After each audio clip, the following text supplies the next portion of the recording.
അസ്സലാമലൈക്കും dear friends, ഇന്നത്തെ നമ്മുടെ റെസിപ്പി ഒരു വെറൈറ്റി പലഹാരമാണ്. നമ്മുടെ ഈ വീഡിയോ കണ്ടുകൊണ്ടിരിക്കുന്ന സമയത്ത് നിങ്ങൾക്ക് ഇഷ്ടപ്പെടുകയാണെങ്കിൽ ഒന്ന് ലൈക്ക് ചെയ്തേക്കണേ. അതുപോലെ തന്നെ നമ്മുടെ ഈ ചാനൽ ആദ്യമായിട്ട് കാണുന്നവരും ഇതുവരെയും സബ്സ്ക്രൈബ് ചെയ്യാത്തവരും പ്ലീസ് ഒന്ന് സബ്സ്ക്രൈബ് ചെയ്തേക്കണേ. ഞാനിടുന്ന വീഡിയോസ് ഉടനടി കിട്ടുന്നതിനായി സബ്സ്ക്രൈബ് ബട്ടന്റെ തൊട്ടടുത്ത് കാണുന്ന ബെല്ലൈക്കൺ കൂടി ക്ലിക്ക് ചെയ്തിട്ട് ഓൾ എന്ന ഓപ്ഷൻ എനേബിൾ ചെയ്യാനും മറക്കല്ലേ.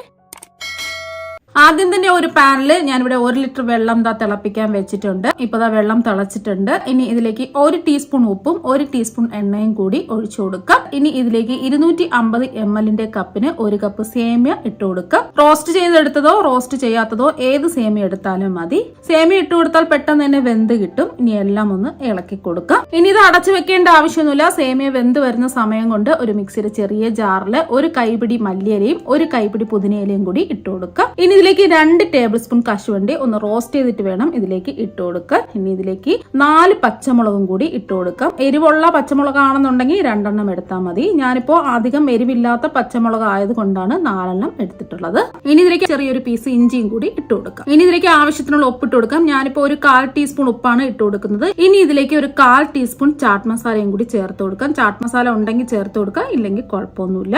ഇനി ഇതിലേക്ക് ഒരു ചെറിയ നാരങ്ങയുടെ പകുതി നാരങ്ങ ഒന്ന് പിഴിഞ്ഞ് ഒഴിച്ചു കൊടുക്കാം. ഇനി അരച്ചെടുക്കുന്നതിന് ആവശ്യമായ വെള്ളം കൂടി ഒഴിച്ചു കൊടുക്കാം. ഞാനിപ്പോ 250 ml കപ്പിന് 1/2 കപ്പ് വെള്ളം ഒഴിച്ചു കൊടുത്തിട്ടുണ്ട്. ഇനി നല്ലവണ്ണം ഇതൊന്ന് അരച്ചെടുക്കാം. ഇപ്പൊ അരച്ചെടുത്തിട്ടുണ്ട്. ഈ രീതിയിൽ നല്ല സ്മൂത്ത് ആയിട്ട് വേണം അരച്ചെടുക്കാൻ. ഇനി ഒരു ബൗളില് 250 ml കപ്പിന് 1/2 കപ്പ് നല്ല കട്ടിയുള്ള തൈര് ഒഴിച്ചു കൊടുക്കാം. ഇനി തൈരിന് ആവശ്യമായ 2 നുള്ളു ഉപ്പും കൂടി ഇട്ട് കൊടുക്കാം. ഇനി ഒരു വിസ്ക് വെച്ചോ ഒരു സ്പൂൺ വെച്ചോ ഇതിന്റെ കട്ടകളെല്ലാം ഒന്ന് യോജിപ്പിച്ച് മിക്സ് ചെയ്തെടുക്കാം. ഇനി തൈരിലേക്ക് അടിച്ചു വെച്ച മിക്സ് മുഴുവൻ ഒഴിച്ചു കൊടുത്ത് നല്ലവണ്ണം ഒന്ന് മിക്സ് ചെയ്ത് യോജിപ്പിച്ചെടുക്കാം. ഇപ്പൊ നല്ലവണ്ണം മിക്സ് ചെയ്ത് യോജിപ്പിച്ചെടുത്തിട്ടുണ്ട്. ഇപ്പൊ നമ്മുടെ ചട്നി ഇവിടെ റെഡി ആയിട്ടുണ്ട്. ഇതിവിടെ ഇരിക്കട്ടെ. ഇപ്പൊ സേമിയ വേവിക്കാൻ തുടങ്ങിയിട്ട് ഒരു 4 മിനിറ്റായി. സേമിയ 90% വെന്ത് കിട്ടിയിട്ടുണ്ട്. വെന്തങ്ങ് കുഴഞ്ഞു പോകരുത്. ഈ ഒരു രീതിക്ക് വേവിച്ചെടുക്കുക. സേമിയ മുറിച്ച് നോക്കുമ്പോൾ മുറിഞ്ഞു വരും. ആ ഒരു രീതിക്ക് വേണം വേവിച്ചെടുക്കാനായിട്ട്. ഇനി ഫ്ലെയിം ഓഫ് ആക്കാം. ഇനി ഒരു അരിപ്പയിൽ കൂടി സേമിയ അരിച്ചൊഴിക്കാം. ഇനി സേമിയ ഒട്ടിപ്പിടിക്കാതിരിക്കാൻ ഇതിന്റെ മുകളിലായിട്ട് കുറച്ച് പച്ചവെള്ളം നല്ലവണ്ണം ഒന്ന് ഒഴിച്ചു കൊടുക്കുക. നല്ലവണ്ണം 1-2 പ്രാവശ്യം വെള്ളം ഒഴിച്ചു കൊടുക്കുക. ഇപ്പൊ കണ്ടില്ലേ, സേമിയ പരസ്പരം ഒട്ടിപ്പിടിക്കാതെ നല്ല ഡ്രൈ ആയിട്ട്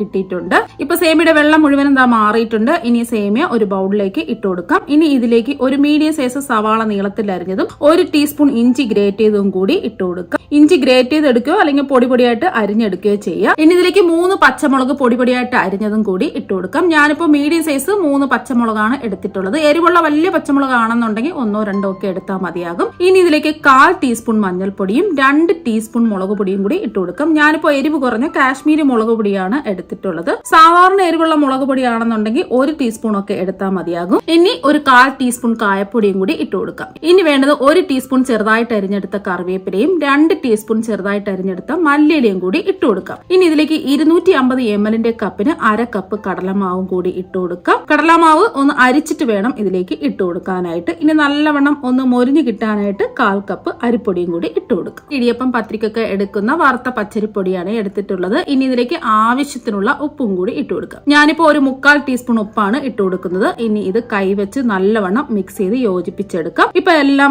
ഒന്ന് മിക്സ് ചെയ്ത് യോജിപ്പിച്ചെടുത്തിട്ടുണ്ട്. ഇപ്പൊ ഈ മിക്സ് കുറച്ച് ഡ്രൈ ആയിട്ടാണ് ഇരിക്കുന്നത്. അതുകൊണ്ട് ഇതിലേക്ക് 1 ടേബിൾ സ്പൂൺ വെള്ളവും കൂടി ഇതിലേക്ക് ഒഴിച്ചു കൊടുത്ത് ഒന്ന് മിക്സ് ചെയ്തെടുക്കാം. ഈ ഒരു രീതിക്ക് വേണം മാവെല്ലാം മിക്സ് ചെയ്തെടുക്കാനായിട്ട്. ഇനി ചൂടായി കിടക്കുന്ന എണ്ണയിലേക്ക് ഇതുപോലെ കുറച്ചായിട്ട് ഈ മിക്സ് ഇട്ട് കൊടുക്കാം. അങ്ങനെ പ്രത്യേകിച്ച് ഷേപ്പ് ഒന്നും വേണ്ട. ഇതുപോലെ കൈകൊണ്ട് കുറച്ചായിട്ട് ഇട്ട് കൊടുത്താൽ മതി. ഫ്ലെയിം മീഡിയം ഫ്ലെയിം വേണം വെക്കാനായിട്ട്. ഒരുപാട് വലുതാക്കി ഇടരുത്. ചെറുതായിട്ട് ഇടുമ്പോൾ നല്ല ക്രിസ്പി ആയിട്ട് കിട്ടുകയും ചെയ്യും. അതുപോലെ തന്നെ കഴിക്കാനായിട്ട് നല്ല ടേസ്റ്റും ആയിരിക്കും. ഇട്ട് ഉടനെ തന്നെ ഇളക്കരുത്. കുറച്ച് അത്യാവശ്യം ഫ്രൈ ആയി കിട്ടുമ്പോൾ ഇതുപോലെ ഒന്ന് ഇളക്കി കൊടുക്കുക. ഇപ്പൊ അത്യാവശ്യം കളറൊക്കെ മാറി വരുന്നുണ്ട്. 2 വശവും നല്ലവണ്ണം ഒരു ഗോൾഡൻ നിറമൊക്കെ ആയിട്ടുണ്ട്. ഇനി എണ്ണയിൽ നിന്ന് കോരി മാറ്റാം. ഇപ്പൊ കണ്ടിട്ട് നല്ല ക്രിസ്പി ആയിട്ട് ഇരിപ്പുണ്ട്. അതിന്റെ ചൂട് മാറിക്കഴിഞ്ഞാൽ നല്ല ക്രിസ്പി ആയിട്ട് തന്നെ ഇരിക്കും. നമ്മളിത് ചെറുതായിട്ടല്ലേ ഫ്രൈ ചെയ്തെടുത്തിട്ടുള്ളത്. അതുകൊണ്ട് ചൂട് മാറിക്കഴിഞ്ഞാൽ നല്ല ക്രിസ്പി ആയിട്ട് തന്നെ ഇരിക്കും. ഇപ്പൊ നമ്മുടെ സേമിയ വെച്ചിട്ടുള്ള പക്കോടയും ഇതിന്റെ കൂടെ കഴിക്കാൻ പറ്റിയ അടിപൊളി ടേസ്റ്റുള്ള ചട്നിയും ഇവിടെ റെഡി ആയിട്ടുണ്ട്. തീർച്ചയായും നിങ്ങൾക്ക് എല്ലാവർക്കും ഇഷ്ടമാകും. അപ്പൊ നമുക്ക് മറ്റൊരു വെറൈറ്റി വീഡിയോ ആയിട്ട് വീണ്ടും കാണാം. താങ്ക്